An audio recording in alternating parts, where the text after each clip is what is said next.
کوئی شخص یقین کے ساتھ نہیں کہہ سکتا کہ اب حالات کا کیا رخ ہوگا، اس لیے کہ ظاہر بات ہے قرآن مجید میں مستقبل کے بارے میں خود حضور سے کہلوایا گیا، وَإِنْ أَدْرِي أَقَرِيبٌ أَمْ بَعِيدٌ مَا تُوعَدُونَ۔ لوگوں مجھے معلوم نہیں ہے کہ جس بات کی تمہیں خبر دی جا رہی ہے وہ قریب آ چکا ہے یا دور ہے۔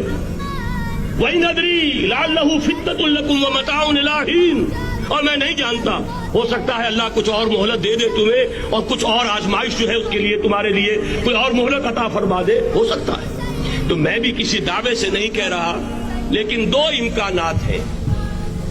امکان نمبر ایک کیا ہے؟ ابھی عالم اسلام کا ایک سالڈ بلاک ہے جو یہودی ورلڈ آرڈر کی نگاہوں میں کھٹک رہا ہے۔ میں کھٹکتا ہوں دل یزداں میں کانٹے کی طرح۔ اگرچہ ان کی اسٹریٹجی کیا ہے، ایک ایک کر کے ان کے حصے بکھرے کر کے تیا پانچا کرو۔ ابھی وہ بلاک کون سا ہے؟ ایران ہے، افغانستان ہے، پاکستان ہے، اور روسی ترکستان سے آزاد ہونے والی جو ریاستیں ہیں، یہ ایک سالڈ بلاک۔ یہ عجمی مسلمان عربی نہیں، عربی گئے، یہ نوٹ کر لیجئے، اس لیے کہ عربوں کو اللہ نے فضیلت دی تھی، محمد ان میں سے تھے صلی اللہ علیہ وسلم، یہ رتبہ بلند بلا جن کو مل گیا۔ لیکن ساتھ ہی اللہ نے دھمکی بھی دے دی تھی سورہ محمد میں، ان تتولوا یستبدل قوما غیرکم، اگر تم پیٹھ دکھا دو گے اس مشن کو جو ہم نے تمہارے حوالے کیا ہے، تمہیں ہٹائیں گے، کسی اور کو لے آئیں گے۔ اور یہ بات ہو چکی ہے 13ویں صدی عیسوی میں، 1258 میں جب سقوط بغداد ہوا ہے، عربوں کے ہاتھ سے عالم اسلام کی قیادت چھین لی گئی، معذور کر دیا۔ اس کے بعد قیادت کن کے ہاتھوں میں آئی؟ ترکوں کے ہاتھ میں۔ ترکان تیموری ہندوستان میں، ترکان صفوی ایران میں، ترکان سلجوقی مڈل ایسٹ میں، اور ترکان عثمانی کا تو کہنا ہی کیا ہے، وہ ایشیا مائنر سے چل کر آپ کو معلوم ہے کہ مشرقی یورپ کا کتنا بڑا علاقہ، دی گریٹ آٹومان امپائر اس صدی کے آغاز تک قائم تھی۔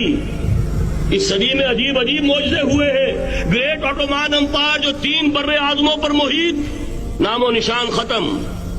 دی گریٹ USSR، نام و نشان ختم۔ اب تو روس صاحب ایک ملک کی حیثیت سے رہ گئے۔ یہ اس صدی میں دو اور وقت نہیں ہے میں اور آپ کو کیا بتاؤں، اس صدی میں تو بڑے بڑے عجیب عجوبے ہوئے ہیں، بڑی بڑی 2 عظیم جنگیں ہو چکی ہیں، تیسری جو ہے سر پر کھڑی ہے، دور نہیں ہے، جس کو حدیث میں کہا گیا ہے الملحمۃ العظمی، تاریخ انسانی کی عظیم ترین جنگ، اور وہی صلیبی جنگ جس کا آغاز بوسنیا سے ہو چکا ہے۔